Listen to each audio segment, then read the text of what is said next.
இந்த ஆராதனைக்காக நாம் எல்லோரும் ஒன்று கூடி ஜெபிப்போம். சோத்தரிக்கிறோம், துதிக்கிறோம், சோத்தரிக்கிறோம், துதிக்கிறோம். துதிகளின் மத்தியில் வாசமாயிருக்கிற எங்கள் அன்பின் தகப்பனே, இந்த ஞாயிறு ஆராதனைக்காக உண்மை நன்றியோடு துதிக்கிறோம்.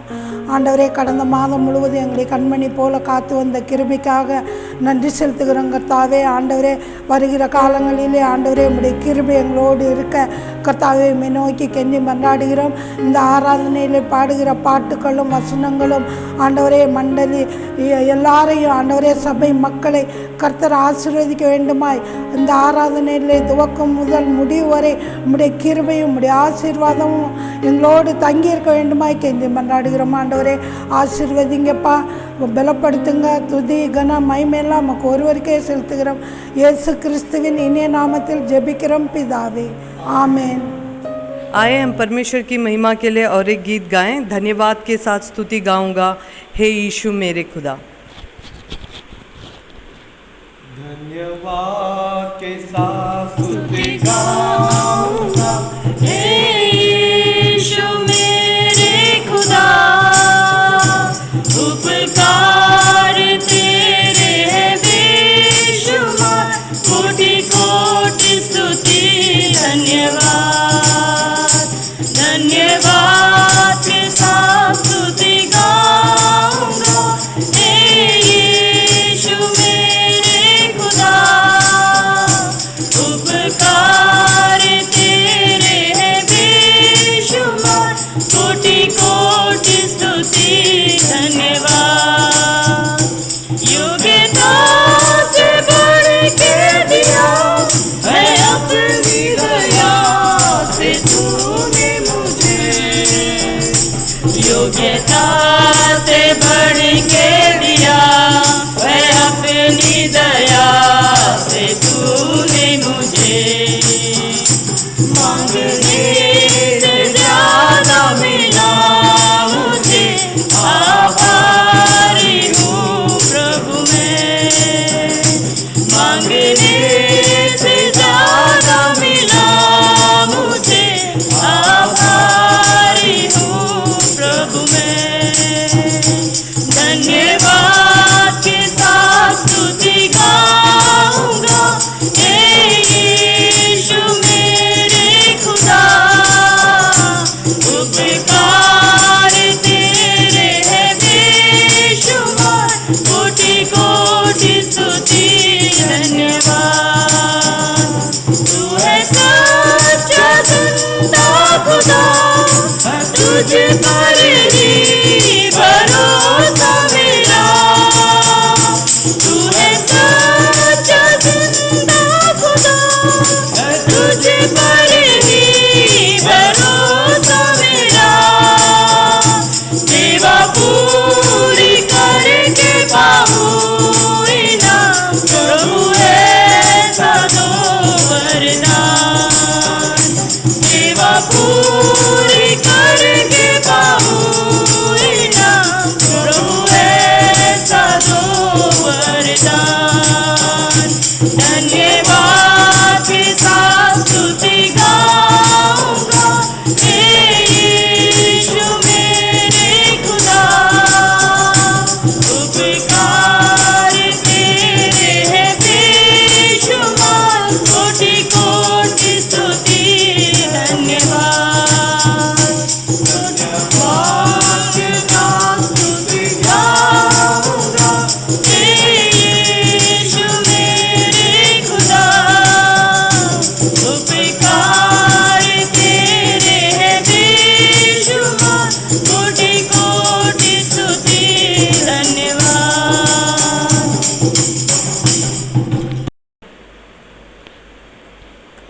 கர்த்தர் மகிமைக்காக நம்ம ஒரு பாட்டு பாடுவோம். மலைகள் விலகி போனாலும் பர்வதங்கள் பெயர்ந்து போனாலும். மலைகள் விலகி போனாலும் பர்வதங்கள் பெயர்ந்து போனாலும், மலைகள் விலகி போனாலும் பர்வதங்கள் பெயர்ந்து போனாலும், அவர் கிருபை அவர் இரக்கம் மாறாது எந்தன் வாழ்விலே. அவர் கிருபை அவர் இரக்கம் மாறாது எந்த வாழ்விலே. என்னை விட்டு விலகாத ஆண்டவர், அவர் ஒரு போதும் கைவிடாத சிநேகிதர். என்னை விட்டு விலகாத ஆண்டவர், என்னை ஒரு போதும் கைவிடாத சிநேகிதர். எனக்காக ஜீவன் தந்த இரட்சகர், என் வாழ்வில் என்றும் போதுமானவர். எனக்காக ஜீவன் தந்த இரட்சகர், என் வாழ்வில் என்றும் போதுமானவர். மலைகள் விலகி போனாலும், பர்வதங்கள் பெயர்ந்து போனாலும், மலைகள் விலகி போனாலும், பர்வதங்கள் பெயர்ந்து போனாலும்,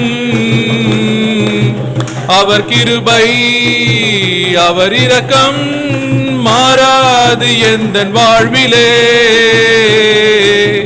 அவர் கிருபை அவர் இரக்கம் மாறாது எந்தன் வாழ்விலே. யெகோவா ராஃபா எந்தன் சுகமானவர், யெகோவா ரூவா எந்தன் மெய்ப்பரானவர். யெகோவா ராஃபா எந்தன் சுகமானவர், யெகோவா ரூவா எந்தன் மெய்ப்பரானவர். வழுவாமல் என்னை என்றும் காப்பவர், என் வாழ்வில் என்றும் போதுமானவர். வழுவாமல் என்னை என்றும் காப்பவர், என் வாழ்வில் என்றும் போதுமானவர். மலைகள் விலகி போனாலும், பர்வதங்கள் பெயர்ந்து போனாலும், மலைகள் விலகி போனாலும், பர்வதங்கள் பெயர்ந்து போனாலும், அவர் கிருபை அவர் இரக்கம் மாறாது எந்தன் வாழ்விலே. அவர் கிருபை அவர் இரக்கம் மாறாது எந்தன் வாழ்விலே. அல்லேலூயா. இந்த நாளிலே விசேஷமாக இந்த ஞாயிறு ஆராதனையிலே நாம் அனைவரும் ஒன்று கூடி உயிர்த்தெழுந்த நம்முடைய தேவனாகிய இயேசு கிறிஸ்துவின் திரு நாமத்திலே இந்த ஆராதனையை நாம் நடத்தும்படி, தேவனுக்காய் அவருடைய மகிமைக்காய் நாம் அவரை துதிக்கும்படி இந்த நாளை தேவன் நமக்கு கொடுத்ததுக்காய் கர்த்தரை ஸ்தோத்தரிக்கிறேன். இந்த நாளிலே விசேஷமாக அருமையான பிள்ளைகள் பாடின பாடல்களுக்காக தேவனை ஸ்தோத்தரிக்கிறேன்.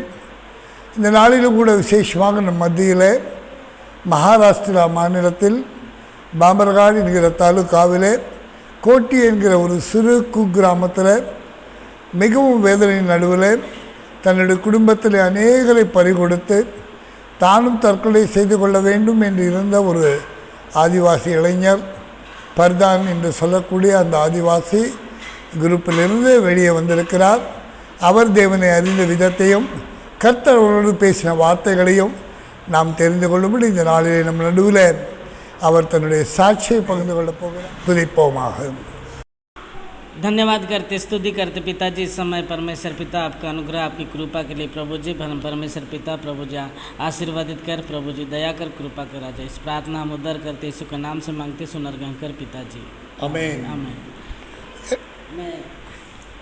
मेरा नाम है यादव मडावी, என்னுடைய பேர் யாதவ் மடாவி. कोटी में रहता हूँ। भामरागढ़ एरिया है और तालुका भी भामरागढ़ है और गढ़चिरोली डिस्ट्रिक्ट है। கடிச்சொல்லி டிஸ்ட்ரிக்டில் நான் மகாராஷ்டிராவில் கோட்டி என்கிற கிராமத்தில் பாம்பர்காடு தாலுக்காவிலே வாழ்ந்து வருகிறேன். मेरा प्रधान समाज है, आदिवासी में आता है। நான் ஆதிவாசி இனத்திலிருந்து பர்தான் என்கிற ஒரு இனத்திலிருந்து வெளியே வந்திருக்கிறேன். मैं पहले हिंदू रिलीजन में था और मेरा पापा था, भाई लोग थे, 4-5 भाई लोग थे, एक ही ठिकान में रहते थे। நாங்கள் எல்லோரும் என்னுடைய 5 அண்ணா தம்பிகளும் என்னுடைய தந்தையாரும் தாயாரும் கோட்டி என்கிற கிராமத்தில் ஒன்றாக வாழ்ந்து வந்தோம். इसके बाद में क्या हुआ कि कुछ दिन में हमारे परिवार में नहीं क्या घर में नहीं क्या बकरी मरना बैल मरना ऐसे बहुत नुकसान होता था என்னுடைய வாழ்க்கையிலே மிகவும் எங்களுடைய வீட்டிலே மிகவும் கடுமையான காரியங்கள் நடந்தன. எங்களுடைய ஆடுகள் மாடுகள் எல்லாம் திடீரென்று மறிக்க ஆரம்பித்தன. मेरी मम्मी बोलती तो कहीं तो भी जाओ देवी देवता करोगे कि नुकसान हो रहा है करके हमारी मम्मी बोल रही थी पापा को. என் தாயார் என்னுடைய தந்தையாரை நோக்கி நம் வீட்டில் எல்லா மிருகங்களும் செத்து கொண்டிருக்கின்றன, எனவே நீங்கள் எங்கேயாவது ஒரு மந்திரவாதியிடம் சென்று ஏதாவது மந்திரங்கள் செய்து பூஜைகள் செய்து எப்படியாவது நம் வீட்டை காப்பாற்றுங்கள் என்று சொல்லி எங்கள் அம்மா சொல்வார்கள். लेकिन पापा ने उतना ध्यान नहीं दिया है. इसके बाद में पर प्राणी चले गया और इसके बाद में मनुष्य के ऊपर आया है. और मैं मेरा भाई लोग एक के पीछे एक, मेरी बहन मर गई, उसके बाद में मेरा बड़ा भाई मर गया, उसके बाद में छोटा भाई मर गया, इसके बाद में भाभी लोग भी मर गई है. இதன் பிறகு என்னுடைய வீட்டில் இருக்கிற விலங்குகள் பறவைகள் எல்லாம் மறித்தது பிறகு நாங்கள் எவ்வளோ பூஜைகளை எல்லாம் செய்தாலும் கடைசியாக எங்கள் வீட்டிலே என்னுடைய சகோதரி என்னுடைய சகோதரர்கள் ஒன்றன் பின் ஒன்றாக மறிக்க ஆரம்பித்தார்கள். என்னுடைய மூத்த சகோதரர் முதலில் மறித்தார், அதுக்கு பிறகு என் சகோதரி, அதற்கு பிறகு இன்னொரு சகோதரன், பிறகு இன்னொரு சகோதரன் என்று சொல்லி எல்லோரும் மறித்து போனார்கள். इस प्रकार मरते थे और लोग भी हमारे जात वाले लोग भी नहीं क्या बहुत चकित होते थे इनके घर में क्यों बीमारी आया करके. எங்களுடைய வீட்டில் எல்லாரும் ஆச்சரியப்படுவார்கள், எங்களுடைய குடும்பத்தார் எல்லாம் ஆச்சரியப்படுவார்கள், வேதனைப்படுவார்கள். இந்த குடும்பத்தில் என்ன இவ்வளோ பெரிய கொடுமை, இவ்வளோ பெரிய சாபம், இவர்கள் வீட்டில் ஏன் இத்தனை துக்கம் என்று சொல்லி எல்லோரும் கேட்பார்கள். आखिरी में हमारी जो छोटी भाभी गुजर गई तब नहीं क्या वो 7 पुजारी लोगों को लाए लेकिन अच्छी नहीं हुआ. என்னுடைய அண்ணியோடைய தந்தையாரும் அண்ணியும் மறித்து போனார்கள். அப்போது அவர்கள் குடும்பத்திலிருந்து 7 பூஜாரிகளை கொண்டு வந்து பெரிய பூஜைகள் எல்லாம் நடத்தினார்கள். ஆனாலும் எங்கள் வீட்டில் சாந்தியோ அல்லது சமாதானமோ கிடைக்கவில்லை. उन पुजारी लोग बोले हम कितना अच्छा इसके बारे में नहीं कि हम पुजारी काम किए लेकिन ऐसे तुम्हारा घर में इतना विपत्ति आया हम कर सकते नहीं ऐसे बोले. உங்கள் வீட்டில் இருக்கிற துக்கத்தை எங்களால் ஒன்றும் செய்ய முடியவில்லை, நாங்கள் எத்தனையோ பூஜைகள் செய்து விட்டோம், வேறு ஒன்றும் செய்ய முடியவில்லை என்று சொல்லி அவர்கள் சொல்லிவிட்டார்கள். अभी हमारा घर में इतना तो तकलीफ था और मैं ये कि मेरा बड़ा भाई है और मेरा मैं हूँ और मेरी मम्मी थी और इसमें सो जाने से भी हमको बहुत बड़ा वैसे ऊपर से नहीं क्या बहुत बड़ा भौरा आकर नहीं क्या हमारे छाती में बैठता था, श्वास नहीं लेते थे, हम बहुत डर गए थे. எங்கள் வீட்டில் அநேகமாக எப்போது பார்த்தாலும் வியாதிகள், பெரிய சுவாசம் கூட எடுக்க முடியாத அளவுக்கு வீட்டில் பெரிய அழுத்தம், அவ்வளோ பெரிய கஷ்டத்தில் இருந்தோம், மிகவும் பயந்து வாழ்ந்து கொண்டிருந்தோம். और मेरा मुझे भी नहीं क्या 7 साल में इतना पेट में गोला था बहुत बड़ा और दवाखाने में गया तो भी अच्छा नहीं हुआ, पुजारी भी किया तो भी अच्छा नहीं होता था. என்னுடைய வயிற்றில் ஒரு பெரிய கட்டி உண்டானது. அது வயிற்றில் இருக்கும்போது நான் பூஜாரி இடத்தில் சென்றேன், டாக்டர் இடத்தில் சென்றேன், எத்தனையோ செலவு செய்தேன், ஆனாலும் அந்த கட்டி மறையவில்லை. நான் அதனாலே மிகவும் பயந்திருந்தேன். अभी मेरे को ये परिस्थिति में अभी कभी भी कल भी मरना है करके मैं दारू पीता था. எனவே என்னுடைய மனதில் மிகவும் துக்கம் உண்டானதினாலே நான் குடிக்க ஆரம்பித்தேன். நான் சாராயம் குடித்து வாழ ஆரம்பித்தேன். शांति नहीं घर में.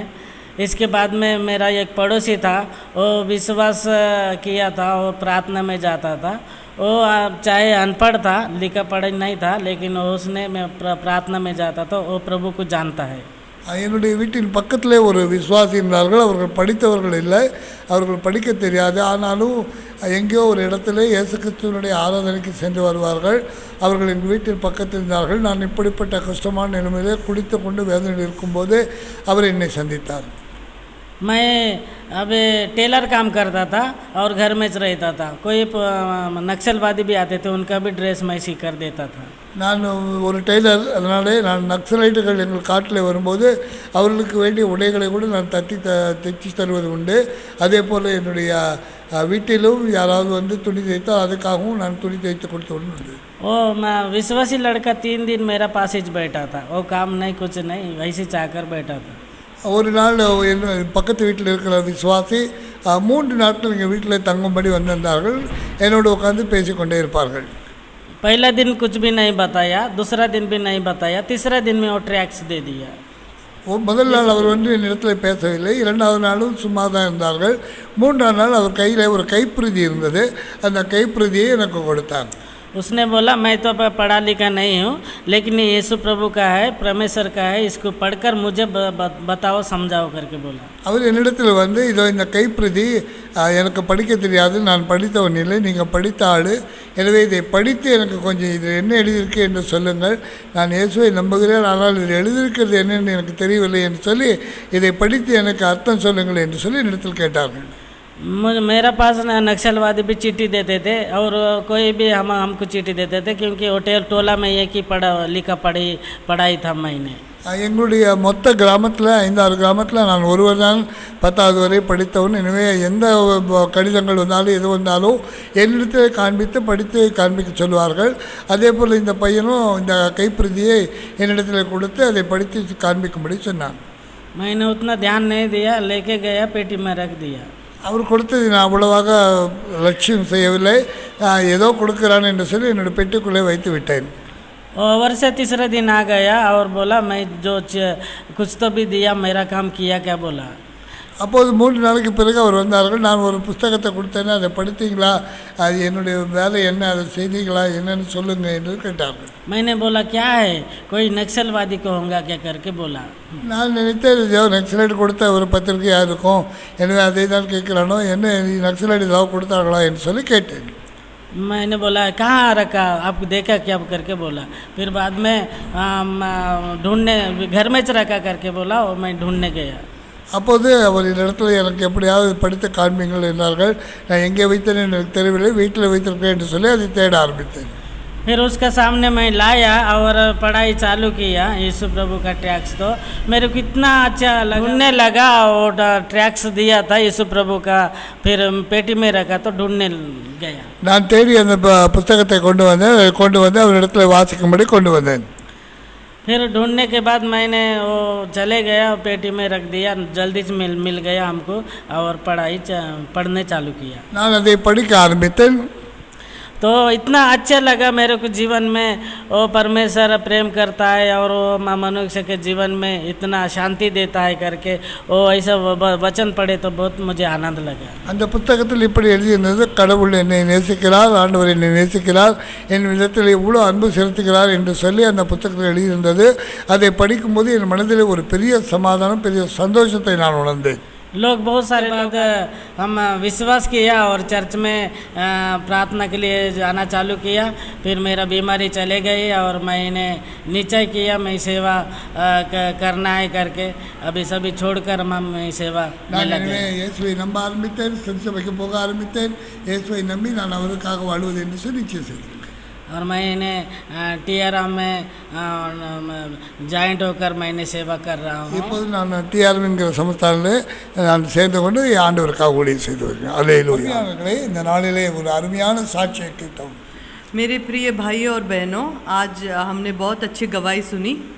ஒரு ஆதிவாசி, மிகவும் அடர்த்தியான ஒரு காட்டுப்பகுதியில் வருகிற ஒரு ஆதிவாசி ஆண்டவருடைய வார்த்தையை கேட்டதினாலே அவருடைய வாழ்க்கையில் ஏற்பட்ட மாற்றத்தை குறித்து நாம் பார்த்தோம். एक आदिवासी भाई के गवाही हमने सुना है कि वो किस तरह यीशु मसीह को ग्रहण करने के बाद उनके जीवन में जो परिवर्तन लाया है, उस बात को हमने अभी सुना. ஒவ்வொரு வருடமும் நாம் குட் ஃப்ரைடே கொண்டாடுகிறோம், ஈஸ்டர் கொண்டாடுகிறோம், எல்லோரை போல நாம் கொண்டாடி கொண்டிருக்கிறோம்.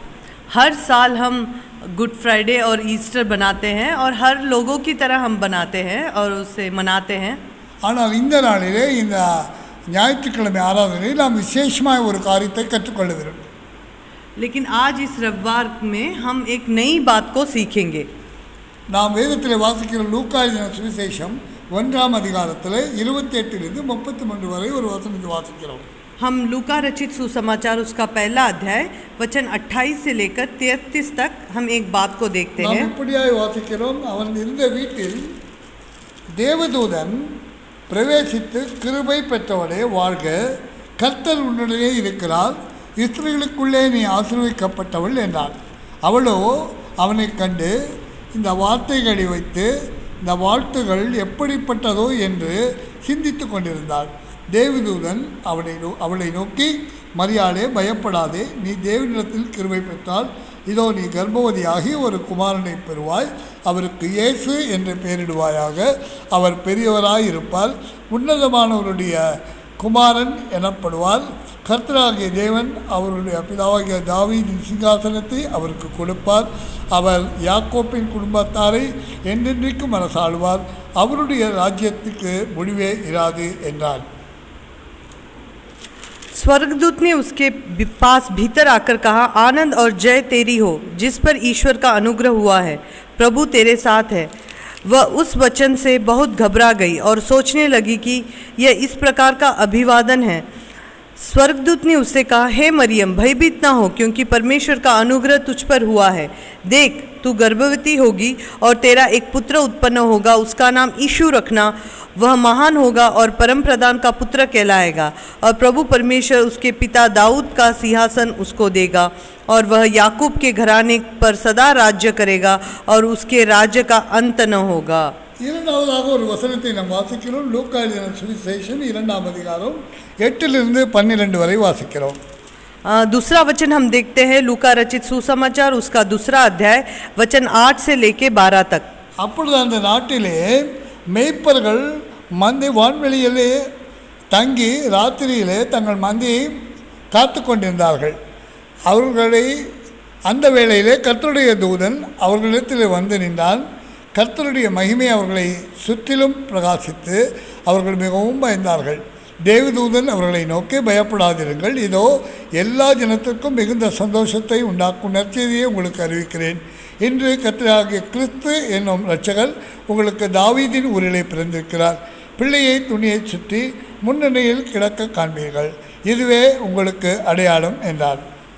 और उस देश में कितने गडेरे थे जो रात को मैदान में रहकर अपने झुंड को पहरा देते थे, और प्रभु का एक दूत उनके पास आ खड़ा हुआ, और प्रभु का तेज उनके चारों ओर चमका, और वे बहुत डर गए।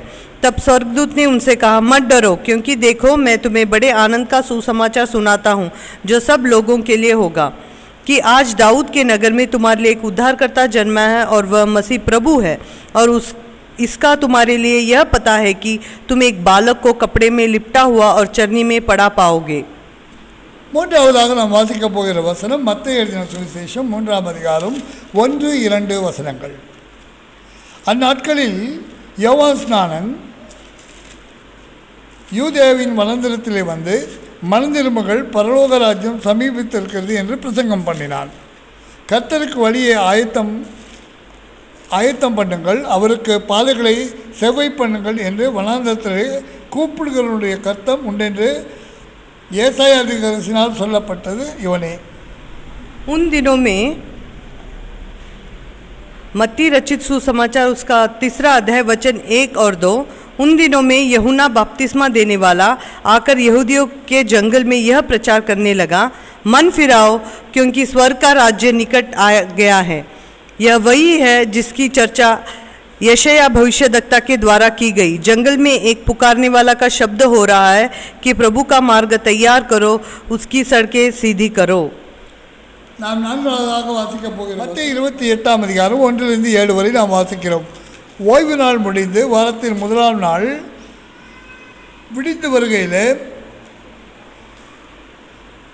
மகதலேனா மரியாளும் மற்ற மரியாளும் கல்லறையை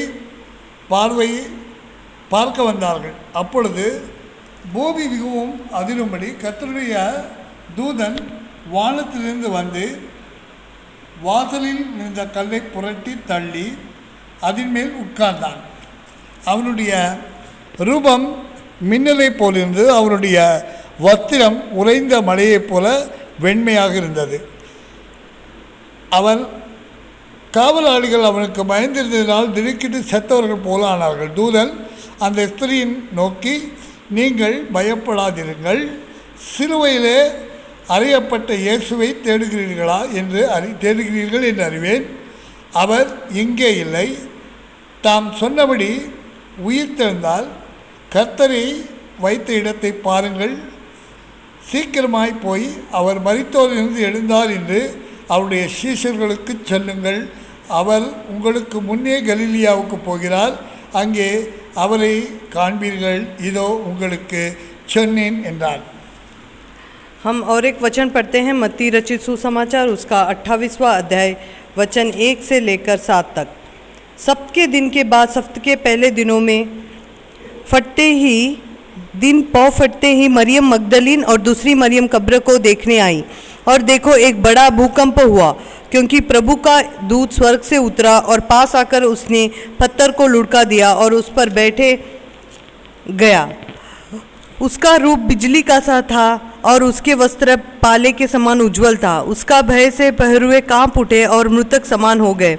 स्वर्गदूत ने स्त्रियों से कहा, मत डरो, मैं जानता हूँ कि तुम यीशु को जो क्रूस पर चढ़ाया गया है ढूंढती हो।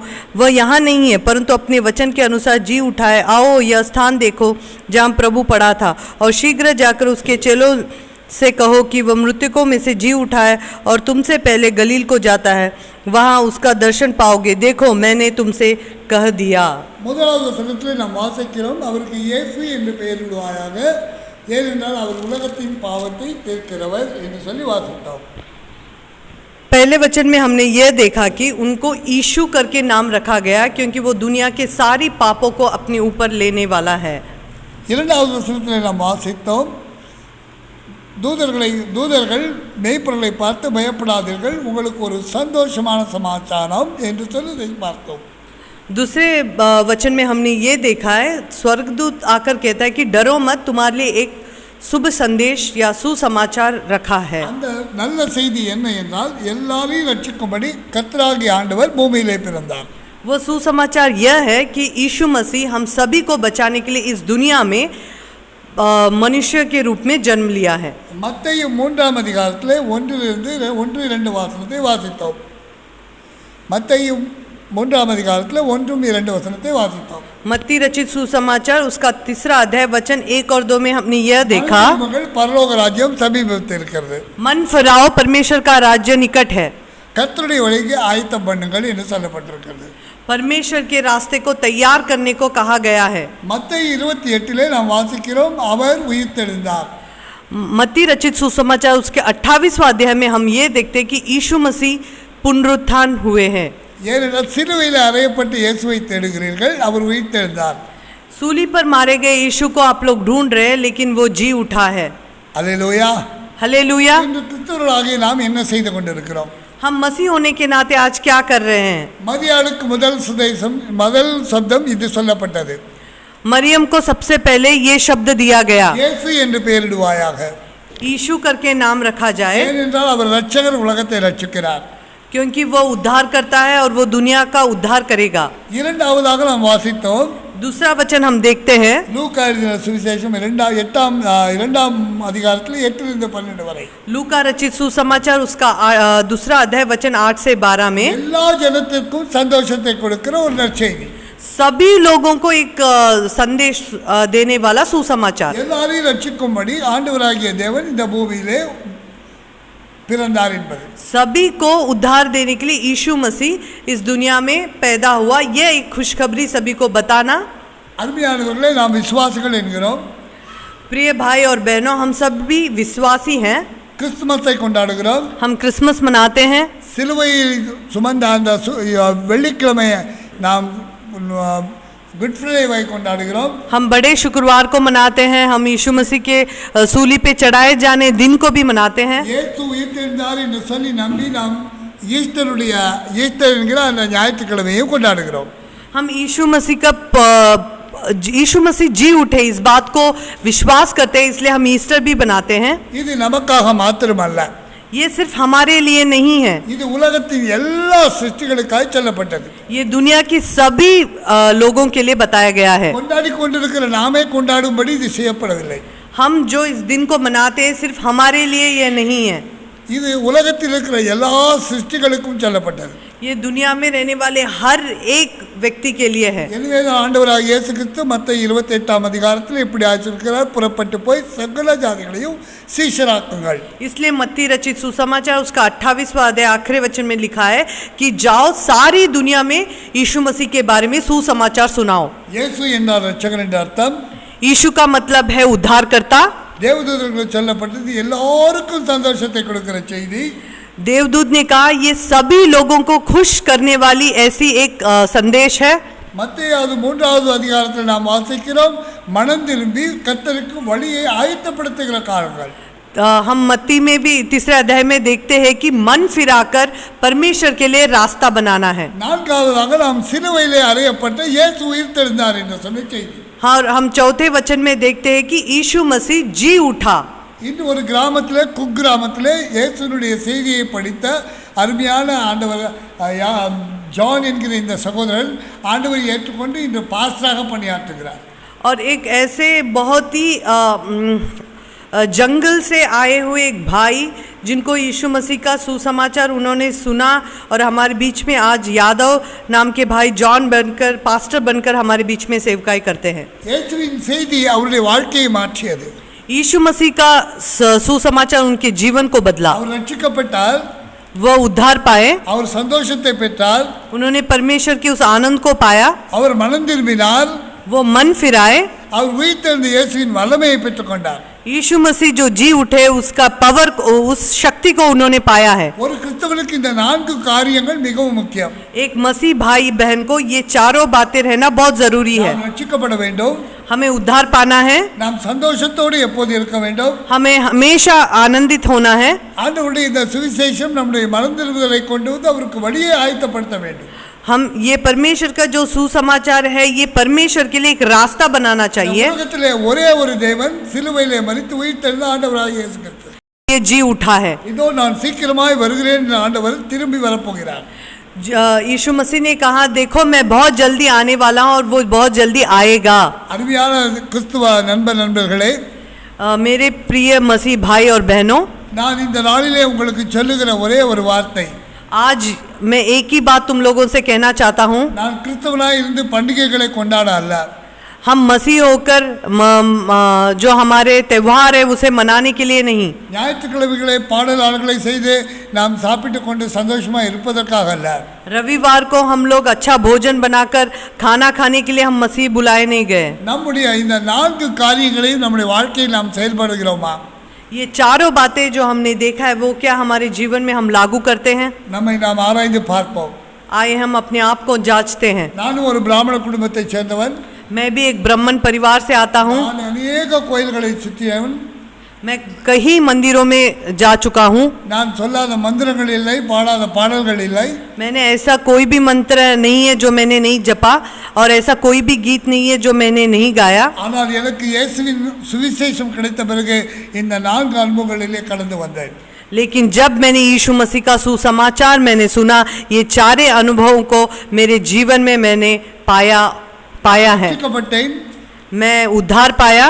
நான் மிகவும் சந்தோஷமாக இருந்து கொண்டே இருக்கிறேன். मैं बहुत खुश था, खुश हूँ और खुश रहूँगा. நான் மனம் திரும்பினேன், பரலோக ராஜ்யத்திற்காக நான் வழியை ஆயத்தம் பண்ணி கொண்டிருக்கிறேன். मैं मन फिराया और स्वर्ग के राज्य के लिए अपने आप को तैयार कर रहा हूँ. உயிரோடு நமக்காக சிலுவையிலே உயிர்த்தெழுந்த நம் தேவன் மீண்டும் திரும்பி வரப்போகிறதை நான் அறிந்ததினாலே இந்த காட்டு பகுதியிலே இன்றும் சுவிசேஷத்தை சொல்லி வருகிறேன். यीशु मसीह जो क्रूस से 3 दिन के बाद जी उठा, वो आने वाला है, इस बात पे विश्वास कर मैं इस जगह में सेवकाई कर रहा हूँ. இயேசு மெய்யாகவே திரும்பி வரப்போகிறார். यीशु जरूर वापस आएंगे. ரட்சகராகிய அவரை எதிர்கொள்ள நாம் ஆயத்தமா? क्या हम उसे उद्धारकर्ता के रूप में स्वीकार करने के लिए तैयार हैं? நம்மை தாழ்த்துவோம். आए हम अपने आप को नम्र करते हैं தேவசமூகத்திலே நாம் ஜெபிப்போம். और हम परमेश्वर के सन्निधान में प्रार्थना करते हैं. நன்றியோடு உம்மை துதிக்கிறோம், உம்மை ஸ்தோத்தரிக்கிறோம், உம்மை ஸ்தோத்தரிக்கிறோம், உம்மை ஸ்தோத்தரிக்கிறோம். ஆண்டவரே, கர்த்தாவே, இந்த நாளிலே கர்த்தாவே நீர் கொடுத்த வசனங்களுக்காய் ஸ்தோத்திரம். நாங்கள் ரட்சிக்கப்படும்படி, நாங்கள் சந்தோஷமாக இருக்கும்படி ஆண்டவரே, நாங்கள் மனம் திரும்பி ஆண்டவரே உம்முடைய வழியை ஆண்டவரே ஆயத்தப்படுத்தும்படி, கர்த்தராகிய நீர் வரப்போகிற அந்த வழியை நாங்கள் ஆயத்தப்படுத்தும்படி ஆண்டவரே, சுவாமி உயிர்த்தெழுந்த தேவன் ஆண்டவரே, நீர் சிலுவையிலே எங்களுக்காய் உயிர்த்தெழுந்த தேவன் என்பதை ஆண்டவரை அறிக்கையிடும்படி எங்களை தெரிந்து கொண்டிருக்கிறேன். இது பெரிய கிருபை ஆண்டவரே, அதற்காக சோத்தரிக்கிறோம். இந்த நாளிலே நாங்கள் ஆண்டவரே இந்த காரியங்களை எங்களுடைய வாழ்க்கையிலே ஏற்று நடத்த ஆண்டவரே உடைய வல்லமைகளை பெற்றுக்கொள்ள கர்த்தர்களுக்கு கிருபைகளை தாரும். ஆசீர்வதியும் கேட்டுக்கொண்டிருக்கிற ஒவ்வொரு பிள்ளைகளையும் ஆண்டவராக இயேசு கிறிஸ்துவின் நாமத்தினாலே நாங்கள் ஆசீர்வதிக்கிறோம். ஆண்டவரே, இயேசுவின் மூலமே நல்ல பிதாவே, ஆமென். हे हमारे जीवित अनुग्रहकारी परमेश्वर पिता, हम आपको धन्यवाद देते पिता प्रभु जी.